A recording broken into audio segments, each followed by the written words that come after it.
Assalamualaikum warahmatullahi wabarakatuh. Kembali lagi di channel Kisah Warganet. Di video kali ini, saya akan menceritakan sebuah cerita yang saya dapatkan dari akun Facebooknya Cikal OI. Cerita ini berjudul Penampakan Pocong di Kebun Pisang. Tak usah lama-lama, kita ke ceritanya. Berikut ini adalah kisah misteri yang pernah dialami oleh temanku. Sebut saja Rohman. Pengalaman ini terjadi di tahun 90-an, di mana pada tahun itu masih jarang sekali warga yang memakai listrik untuk menerangi sekitar rumah. Jika waktu malam tiba, hanya dengan lampu minyak untuk penerangan kala itu. Rumah yang ada listriknya hanya bagi kalangan tertentu saja. Singkat cerita, zaman dulu anak-anak di kampungku senang sekali berpetualangan, termasuk aku sendiri. Tapi pas kejadian ini, kebetulan aku tidak ikut. Sebab seingat aku waktu itu, aku lagi sakit. Jadi nggak bisa ikutan ngebolang kali itu. Di kampungku dulu ramai sekali anak-anak yang senang bermain dan berpetualang, baik itu siang atau malam.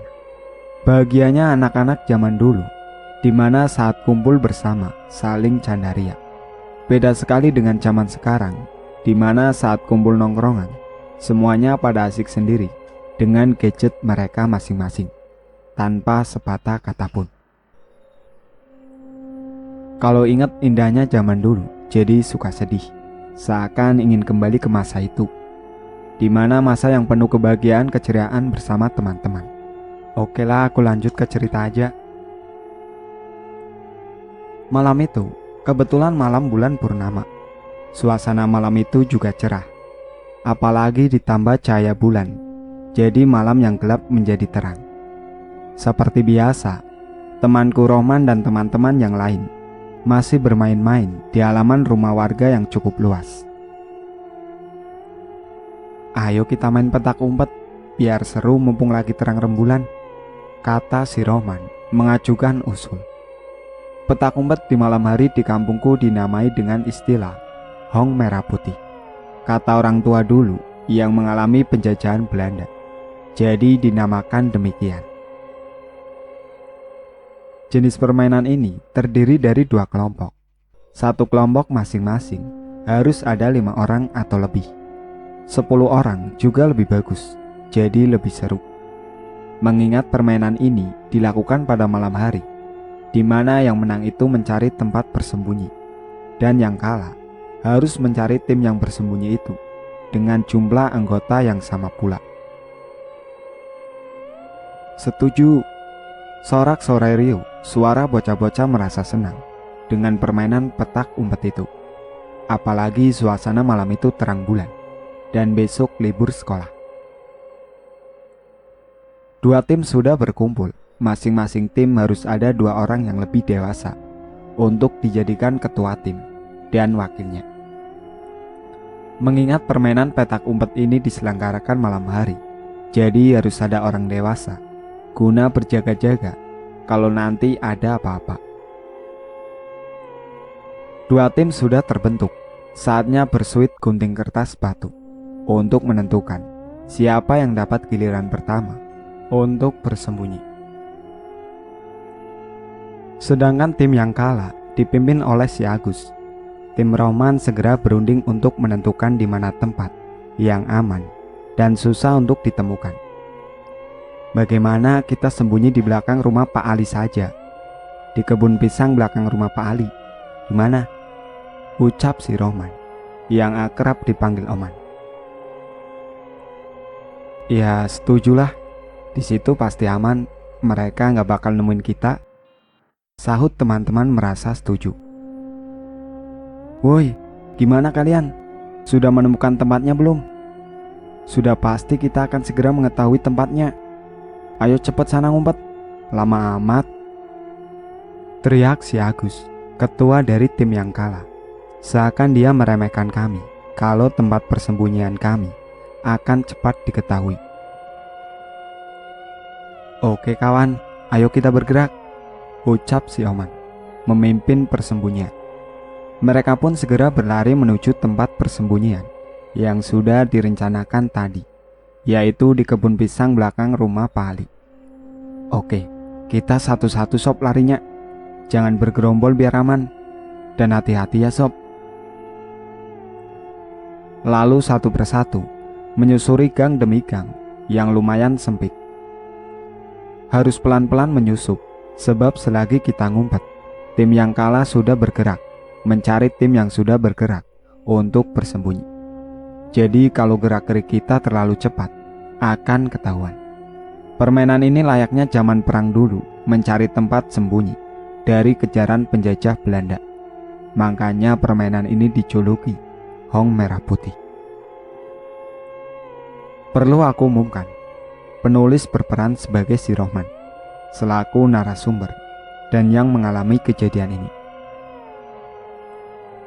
Singkat cerita, aku memimpin timku, satu persatu teman-teman, menyusuri gang yang sempit, di mana gang itu jalan pintas menuju kebun pisang milik Pak Ali, yang kata orang-orang, tempat itu cukup angker.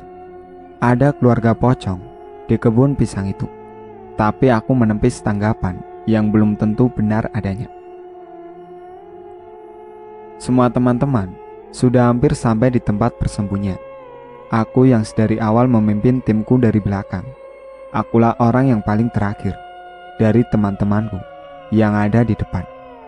Ketika aku berlari menuju gang sempit itu, perasaanku tiba-tiba gak enak. Tiba-tiba bulu kudukku merinding, mataku fokus ke depan. Kulambatkan sedikit langkahku. Ketika itu aku langsung ingat soal omongan-omongan orang kalau di kebun pisang itu ada keluarga pocong. Sementara dari kejauhan terdengar suara segerombolan dari tim si Agus yang berteriak. Ciri khas teriakan permainan petak umpet di kampungku. Aku masih merasa was-was, tak mengerti dengan perasaan yang tiba-tiba khawatir kalau gosip tentang keluarga pocong itu memang benar. Aku terus berlari menyusul teman-temanku yang ada di depan. Gang sempit yang aku lalui itu lumayan cukup panjang. Jadi selama aku berlari pelan, memikirkan semua perasaanku yang sedari tadi gak karuan. Aduh, jangan-jangan nanti pas aku sampai di depan gang ada apa-apa nih. Perasaanku kok gak enak banget ya. Nanti ada pocong lagi, gumamku dalam hati dengan rasa was-was. Akhirnya aku sampai juga di depan gang belakang rumah warga yang banyak semak dan sedikit gelap. Dan benar saja, perasaan was-wasku kalau nanti ada pocong akhirnya terjadi juga. Setelah aku sampai di semak-semak, tak jauh dari kebun pisang yang ada di depan sana, aku dikejutkan dengan pemandangan yang mengerikan. Aku melihat 3 sosok pocong di kebun pisang yang sedikit jauh dari posisiku. Langkahku terhenti setelah sampai di antara semak-semak yang menuju ke kebun pisang itu. Ketika kedua mataku ini melihat sosok yang berbalut kain putih lusuh dengan wajah yang sangat mengerikan, hitam pekat, seperti bekas sesuatu yang terbakar. Matanya membelalak, menatapku tajam, sangat menakutkan. Iya, itu sosok pocong. Pocongnya ada 3, 2 pocong dewasa, dan yang satunya pocong kayak anak kecil. Mereka ada di pinggiran sumur yang ada di kebun pisang itu, di mana tempat teman-temanku bersembunyi di sana. Namun mereka seperti tidak melihat apapun. Padahal jarak mereka cukup dekat. Hanya aku yang belum sampai di sana, dikarenakan aku yang paling akhir memimpin lini belakang. Man, Oman, ayo cepat sini, keburu ketahuan. Aduh, kenapa masih di situ? Teriak temanku, agar aku segera bersembunyi. Mengingat tim si Agus sudah semakin dekat dengan tempat kami. Seakan mereka sudah mengetahui keberadaan kami. Aku tak menghiraukan teriakan temanku itu. Aku hanya terpaku dengan apa yang sedang aku lihat. Mulutku seakan terkunci, tak bisa aku gerakan. Keringat membasahi tubuhku.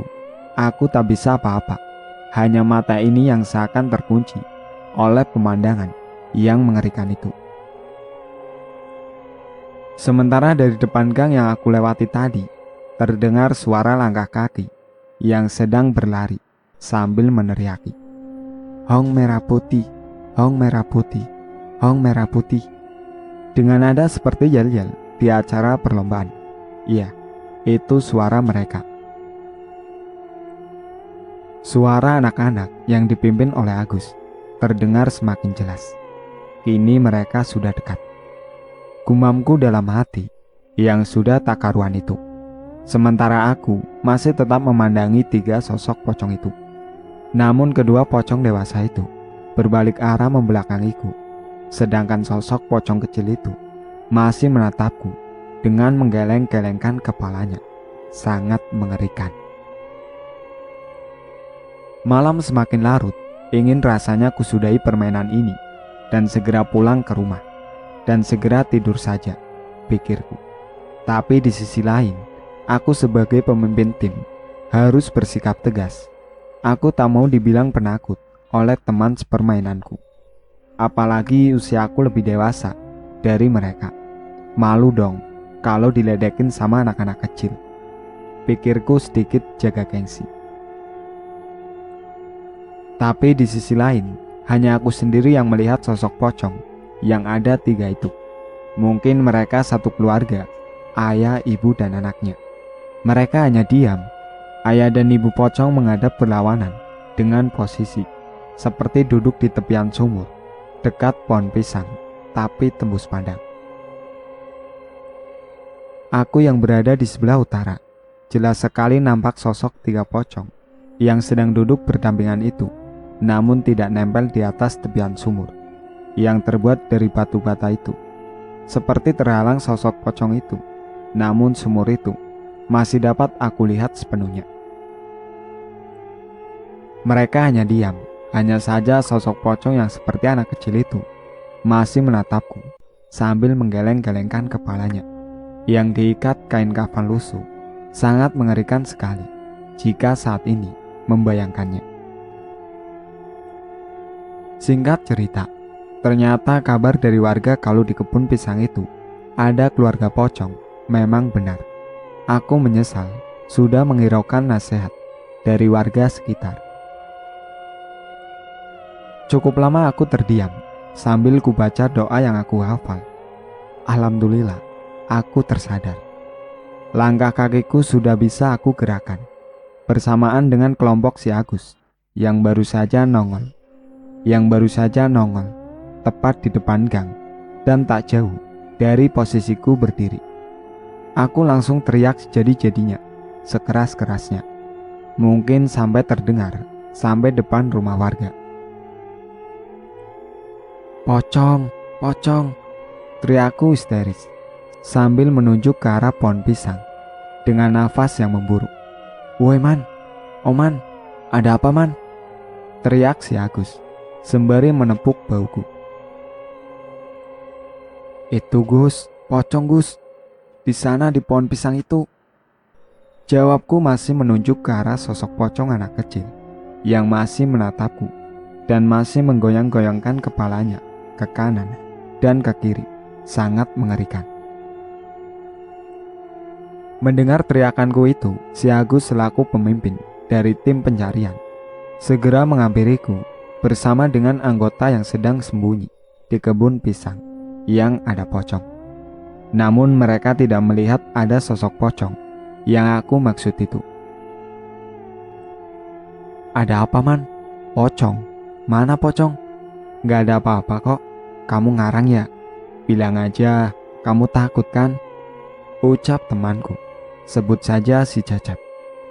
"Bener Cap, sumpah itu pocongnya masih menatapku sangat mengerikan," jawabku dengan nafas tersengal-sengal. "Mana pocong? Gak ada." "Ah, dasar penakut kamu. Jadi ketahuan kita kan sama si Agus. Kamu sih man, pakai acara teriak-teriak ada pocong segala." Ucap si Cacap merasa sedikit kesal. Sudah, mending kita sudahi saja Hong merah putihnya. Ayo kita kumpul lagi ke tempat tadi, tegas si Agus, sedikit mengeningkan suasana malam itu. Singkat cerita, akhirnya kami semua sepakat untuk mengakhiri permainan ini dan kembali ke tempat di mana kami berkumpul. Aku lalu duduk untuk sedikit menenangkan diri atas kejadian itu. Heran, kenapa cuma aku yang dikasih lihat sosok pocong-pocong itu, sedangkan teman-temanku yang berada dekat tak merasakan apa-apa, tak melihat apa-apa di sana. Batinku berucap, merasa heran, diiringi rasa merinding. Singkat cerita, waktu sudah larut malam. Suasana halaman rumah warga pun sudah sepi. Tak lama kemudian terdengar suara seseorang yang muncul di balik pintu rumah dan berkata, "Sudah malam bocah-bocah, cepat pada pulang. Besok lagi main-mainnya," ucap Pak Rudin, pemilik rumah yang halamannya sudah biasa dijadikan tempat untuk kita bermain karena cukup luas. Lalu kami semua memutuskan untuk pulang ke rumah masing-masing, mengingat malam sudah semakin larut. Aku pun pulang sendirian, dengan perasaan was-was. Ingat kejadian yang baru saja aku alami. Ku percepat langkahku, agar cepat sampai di rumah. Semoga saja nggak dikunci pintunya. Gawat kalau sampai nggak dapat pintu nih.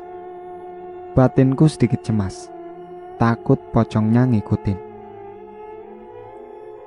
Akhirnya aku sampai di depan rumah. Segera aku putar gagang pintu, namun macet seperti terkunci. Aduh, benar saja, pintu sudah terkunci. Mungkin karena aku pulang terlalu malam.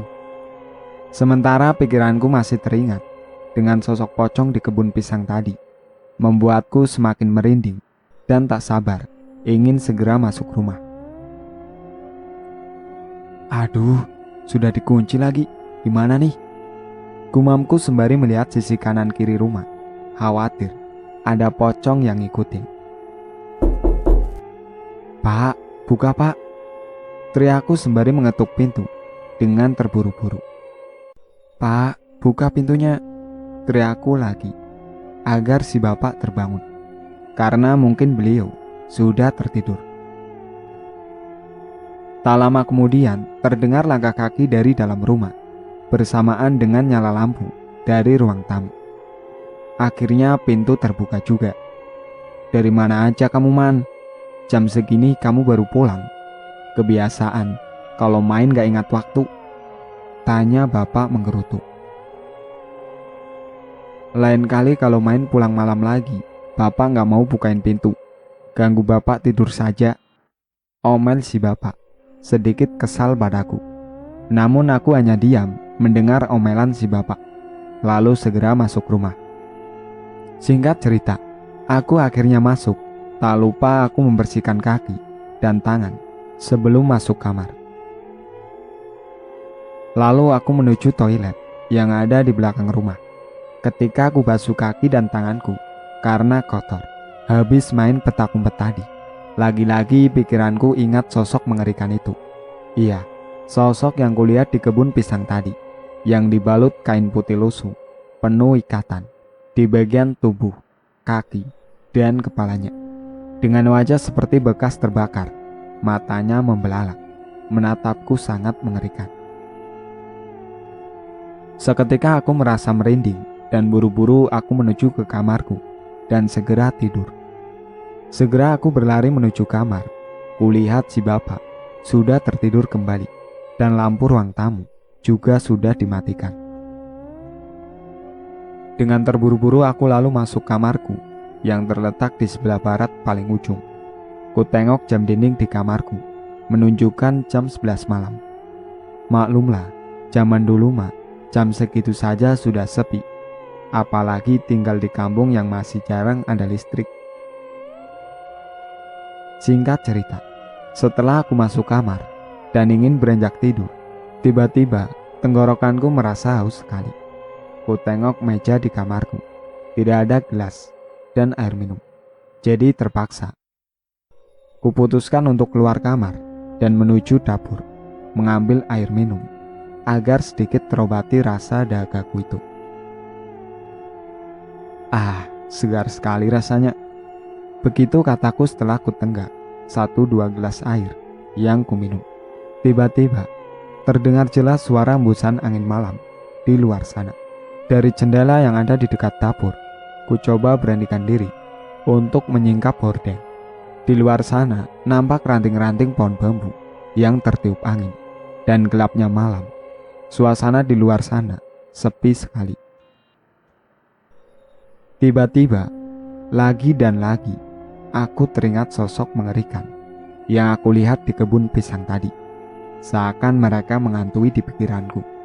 Segera aku tutup kembali hordengnya, takut kalau tiba-tiba sosok itu menampakkan diri di depan jendela. Kuletakkan kembali gelas di atas meja dapur, lalu dengan terburu-buru, aku masuk ke kamar dan kuputuskan untuk tidur saja, daripada kepikiran terus soal sosok yang dibaluti kain putih lusuh. Terdapat ikatan-ikatan di bagian tubuhnya. Wajahnya yang hitam seperti bekas terbakar, dan matanya melotot membelalak, menatap tajam ke arahku. Iya, sosok pocong. Sosok mengerikan yang pernah aku lihat, dan tak bisa aku lupakan sampai sekarang. Yang membuat bulu kuduku meremang apabila aku ingat kejadian itu. Kejadian yang aku alami saat aku masih SD, dan tak mungkin aku lupakan sampai sekarang. Sekaligus menjadi pengalaman dan pembelajaran untukku, agar aku tidak bersikap sombong dan tidak mengacukan nasihat orang tua. Itulah akhir cerita dari penampakan pocong di kebun pisang. Sekian dari saya. Wassalamualaikum warahmatullahi wabarakatuh.